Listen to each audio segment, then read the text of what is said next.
When 34-year-old software engineer Michael Chen followed his brand new GPS into the North Cascades, he trusted technology over his instincts, a decision that would trap him in one of the most disorienting wilderness areas in Washington state. For 28 hours, his GPS led him deeper into unmarked terrain, turning what should have been an 8-mile day hike into a fight for survival against hypothermia, dehydration, and complete disorientation. But how did a device designed to save lives nearly cost him everything, and what finally helped him escape when technology failed? Michael Chen, a 34-year-old software engineer from Seattle, had always found solace in the mountains after long weeks debugging code, and sitting in endless meetings, he craved the clarity that only wilderness could provide. The endless lines of code that consumed his weekdays melted away the moment he stepped onto a forest trail, where the only programming language that mattered was reading the subtle signals nature provided. On September 15, 2022, he set out for what he believed would be a straightforward day hike in the North Cascades, specifically targeting the Blue Lake Trail, a moderately challenging 8-mile round-trip route he had researched extensively online for weeks leading up to this trip. Michael had studied every available trail, report, weather pattern, and topographic detail he could find. Michael was methodical by nature, the kind of person who read every user review twice, checked weather conditions 3 times, and packed his gear with military precision.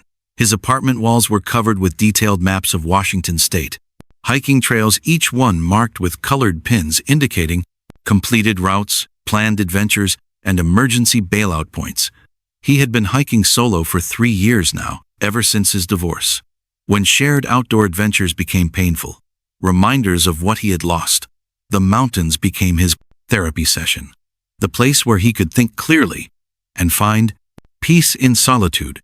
That Thursday morning, he loaded his Toyota 4Runner, with hiking boots still bearing mud from his last adventure, a well-worn day pack that had accompanied him on dozens of trails, 3 liters of water, energy bars, a comprehensive first aid kit, and most importantly, his brand new Garmin GPS device, which he had purchased specifically for this season of solo adventures.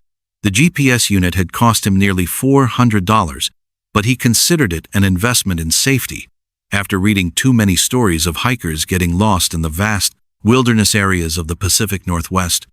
The drive from Seattle to the North Cascades took him through familiar territory, past small mountain towns, where outdoor gear shops and coffee houses catered to the endless stream of urban adventurers seeking weekend escapes from city life. Michael had made this drive dozens of times, but today felt different, somehow more significant, as if the mountains were calling him towards something he couldn't yet understand. He rolled down the windows, letting the crisp September air fill the cabin, carrying with it the scent of pine needles and the promise of autumn. The North Cascades are known for their rugged beauty, towering peaks, dense forests, and unpredictable weather patterns, carved by ancient glaciers over millions of years. The range stretches across northern Washington, creating a complex maze of valleys, ridges, and alpine lakes that can disorient even experienced hikers. The geological forces that shape this landscape left behind a terrain so intricate and varied that it earned the nickname. The American Alps peaks rise abruptly from forested valleys, creating dramatic elevation changes that can challenge even the most prepared adventurers. The area where Michael was headed sits at an elevation of roughly 4,000 feet, where Douglas fir and western hemlock give way to alpine meadows, and granite peaks pierce the sky, creating a dramatic transition zone between dense forest and high alpine terrain. It's a place where cell towers can't reach their electronic fingers, where GPS satellites struggle to penetrate the thick canopy, and where nature's vastness can make a person feel both inspired and incredibly small. The nearest hospital was over 2 hours away. By car, assuming you could reach a road. Weather in the North Cascades changes without warning. What begins as a perfect sunny morning can transform into a dangerous storm system. Within hours, temperatures can drop 40 degrees between dawn and dusk, and sudden fog can reduce visibility to mere feet. Michael had checked the forecast obsessively. For 3 days leading up to his hike, the National Weather Service predicted partly cloudy skies, with temperatures ranging from 45 degrees at dawn to 68 degrees by afternoon. Perfect hiking conditions, with minimal chance of precipitation. At 7:30 a.m., Michael arrived at the Blue Lake Trailhead parking area, which was nearly empty except for one other vehicle, a mud-splattered pickup truck that suggested its owner was probably already hours deep into the wilderness. He felt confident about his preparation, having studied the route on multiple mapping apps, cross-referenced elevation profiles, and loaded the exact trail coordinates into his new GPS unit. The device had taken nearly an hour to acquire satellite signals and download the most recent map data, a process he had completed the night before to avoid delays. The trailhead featured the standard Forest Service information board with maps warnings about bear activity and leave no trace principles. Michael studied the posted trail map one final time, comparing it to his GPS display. Both showed same basic route, a steady climb through dense forest for the first 4 miles, followed by a steeper ascent to Blue Lake, nestled in a cirque below towering granite walls. He estimated 5 hours total hiking time, including breaks and photography stops. Michael shouldered his pack, feeling the familiar weight distribution across his shoulders, and adjusted his worn hiking boots that had carried him safely through hundreds of miles of Pacific Northwest trails. He performed his final gear check: water bottles, secured energy bars, accessible first aid kit, easily reachable GPS unit powered on. And tracking his position, he felt the familiar excitement that came with beginning a new adventure. The sense of stepping away from his structured digital world into something wild and unpredictable. The first 3 miles of the hike went exactly as planned. Michael followed a well-maintained trail that wound through dense forest of towering Douglas fir trees, their trunks disappearing into a canopy so thick it filtered the morning sunlight into scattered golden beams. The forest floor was carpeted with moss-covered logs and dotted with trickling streams that caught the light like scattered diamonds. His GPS showed him moving steadily toward Blue Lake, and he felt satisfied with his pace. The device beeped softly every quarter mile, confirming his progress along the predetermined route. The trail was everything he had hoped for: peaceful, well-marked, and challenging enough to feel like a real adventure without being dangerous. He passed several other hikers heading back toward the trailhead, their faces flushed with the satisfaction of a successful morning hike. One couple warned him about a muddy section ahead, while another solo hiker mentioned seeing fresh bear tracks near mile marker 3, but assured him the animal had moved on. Michael felt grateful for these brief human connections in the wilderness, small reminders that he wasn't completely alone in this vast landscape. Around 7:15 a.m., after climbing steadily for nearly 3 hours, Michael reached a junction where the main trail split into 2 distinct paths, both appearing equally well-traveled and maintained. This was where his troubles began. Though he didn't realize it at the time, the junction sat in a small clearing where morning sunlight streamed through a break in the canopy, illuminating weathered wooden trail signs and a collection of cairns built by previous hikers. According to his GPS, the correct route to Blue Lake was the left fork. The device showed a clear line leading directly toward his destination, with an estimated distance of 2.3 miles remaining. But the trail markers seemed to tell a different story. The wooden sign pointing right was newer and more clearly marked, indicating Blue Lake 2.8 miles, while the left fork sign was faded and partially obscured by overgrowth, the wood weathered gray and the carved letters barely legible. Michael stood at the junction for several minutes, comparing his device to the physical trail markers around him. His engineering mind wanted to analyze all available data before making a decision. The GPS showed a clear route to his destination with what appeared to be a more direct path, but something felt off about the trail markers. They seemed inconsistent with the electronic guidance he was receiving. He pulled out his phone, hoping to cross-reference with another mapping app, but discovered he had no cell service. The left fork that his GPS recommended looked less traveled than the right path. The tread was narrower with more encroaching vegetation and several fallen branches partially blocking the route, but his device was insistent, showing his intended destination clearly marked ahead with trail data that seemed authoritative and precise. Michael had spent considerable money on this GPS unit, specifically because of its reputation for accuracy and comprehensive mapping. He had read reviews praising its reliability in challenging terrain. Trusting technology over instinct, Michael chose to follow his GPS down the left fork, a decision that would fundamentally alter his day and nearly cost him his life. As he began descending along this path, he felt a slight uneasiness, but pushed it aside, reasoning that trail conditions naturally varied and that his expensive GPS unit surely contained more accurate and up-to-date information than aging wooden signs. What Michael didn't realize was that his GPS unit, while new and sophisticated, was loaded with map data that was several years out of date. The trail system in this area had been significantly rerouted 2 years earlier due to severe erosion damage caused by an unusually wet winter and subsequent safety concerns from the Forest Service. But his device still showed the old abandoned paths as active maintained routes. The mapping company hadn't updated their database to reflect these important changes. As he descended deeper into the forest following the electronic guidance displayed on his screen, the trail became progressively narrower and more overgrown. What had started as a recognizable path began to deteriorate into something that barely qualified as a root. Branches scraped his arms and face, while roots and fallen logs made walking increasingly treacherous. The GPS continued to show him on track toward Blue Lake, but the physical evidence around him suggested otherwise. By noon, Michael began to feel genuinely uneasy about his situation. The GPS insisted he was on the correct path, showing Blue Lake just 2 miles ahead, but the trail conditions continued to deteriorate at an alarming rate. What had started as a clear path was now barely recognizable as a route at all. He found himself climbing over fallen trees, pushing through dense undergrowth, and occasionally losing the trail completely for several minutes at a time. He stopped frequently to check his position on the device. Each time it confidently confirmed he was heading toward his destination. The little blue arrow on screen showed steady progress along what appeared to be a legitimate trail, but the reality around him painted a very different picture. The path had become so overgrown and obstacle-filled that he began to wonder if anyone had used this route in months or even years. The forest around him seemed different, too darker and more oppressive than the well-traveled areas he had hiked through earlier.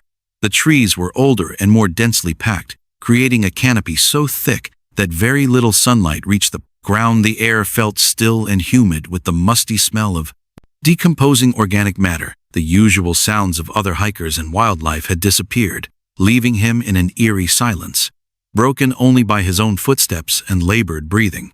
Around 1:30 p.m., after struggling through increasingly difficult terrain for over 3 hours, the trail completely disappeared. Michael found himself standing in a dense thicket of undergrowth, with no clear path forward in any direction. He turned in a complete circle, searching for any indication of where the trail might continue, but saw nothing except endless forest stretching in every direction his GPS showed. Blue Lake, tantalizingly close, just half a mile away through the forest directly ahead. Rather than backtrack the 4 miles to the junction and admit his mistake, Michael made a fateful decision that would transform his day hike into a survival situation. He decided to bushwhack directly toward the lake coordinates displayed his GPS screen, trusting his electronic device to guide him through the pathless terrain ahead. The device showed a straight line to his destination, and he reasoned that half a mile of bushwhacking was preferable to hours of backtracking.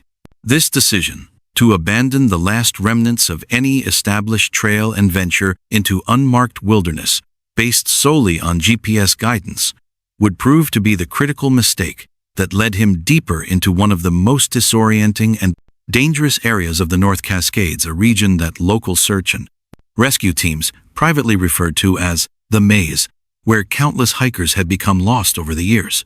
What followed was a nightmare of navigation. As Michael pushed through dense forest following his GPS arrow, the device led him up steep rocky slopes, down treacherous ravines, and through nearly impenetrable brush. Every few hundred yards would check his progress, and the GPS would recalculate, showing Blue Lake still ahead but never seeming to get closer. The forest around him grew thicker and more disorienting with each passing hour. By 3:00 p.m., Michael realized he was in serious trouble. The GPS had led him to the edge of a steep cliff face with no safe way down. Below him stretched a deep valley filled with old-growth forest, and no visible trails. His device showed blue lake somewhere beyond the valley, but reaching it would require technical climbing skills and equipment he didn't possess. Panic began to creep in, as he understood that he had been following his GPS deeper and deeper into unmarked wilderness. Fighting the urge to panic, Michael tried to retrace his steps, but after hours of random bushwhacking through identical-looking forest, he could no longer determine which direction he had come from. Every tree, every rock formation, every slope looked the same. The canopy above blocked most of the sunlight, making it difficult to determine direction by the sun. His GPS showed his position, but without recognizable landmarks or trails, it was essentially useless for navigation. As afternoon turned to evening, Michael's situation became critical. He was lost somewhere in thousands of acres of wilderness, with no cell service, no clear path back to safety and darkness. Approaching fast, his water was running low, had eaten most of his food, and the temperature was beginning to drop. He knew that spending a night in the mountains without proper gear could be deadly, especially with the forecast calling for possible rain. By 6:00 p.m., Michael had climbed to a small clearing, hoping to get his bearings from the setting sun. He could see mountain peaks in every direction, but none looked familiar. His GPS battery was at 30% and dropping fast without device. He would have no way to track his position or movement. He rationed the remaining power, checking it only every 30 minutes. As darkness approached, he began to accept that he would have to survive the night in the wilderness. Michael spent one of the longest nights of his life huddled against a large Douglas fir tree, wrapped in his emergency space blanket from his first aid kit. The temperature dropped to near freezing and light rain began falling around midnight, making his situation even more miserable. He dozed fitfully, waking every hour to check for signs of dawn and to prevent hypothermia by moving and generating body heat. When daylight finally arrived, Michael was exhausted, dehydrated, and disoriented. But alive, he had a critical decision to make. Continue following his GPS, which had led him astray, or abandon technology and try to find his way out, using basic navigation principles. With his device, now at 15%, the battery, he decided to save the power for emergency use only and rely on natural navigation instead. Michael remembered basic survival principles from his Boy Scout days. Water flows downhill and eventually reaches civilization.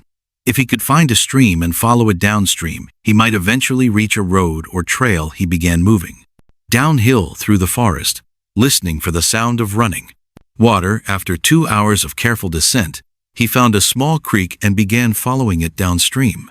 The creek led him through dense forest, but the going was easier than bushwhacking through undergrowth. For the first time since getting lost, Michael felt like he was making real progress towards safety. The stream meandered through the valley, but generally flowed in a consistent direction, which gave him hope that it would eventually lead somewhere. Around 11:00 a.m. on his second day lost, Michael heard something that made his heart race, the distant sound of voices calling his name. A search and rescue team had been deployed. After he failed to return home the previous evening, his roommate had contacted authorities. When Michael didn't answer his phone and his car was found overnight at the trailhead, Michael began shouting back, following the voices uphill toward what he hoped was salvation. After 20 minutes of scrambling through brush, he emerged into a small clearing where 3 members of the Whatcom County Search and Rescue Team were waiting. They had been following his general path, using GPS coordinates from his cell phone's last known location before losing signal.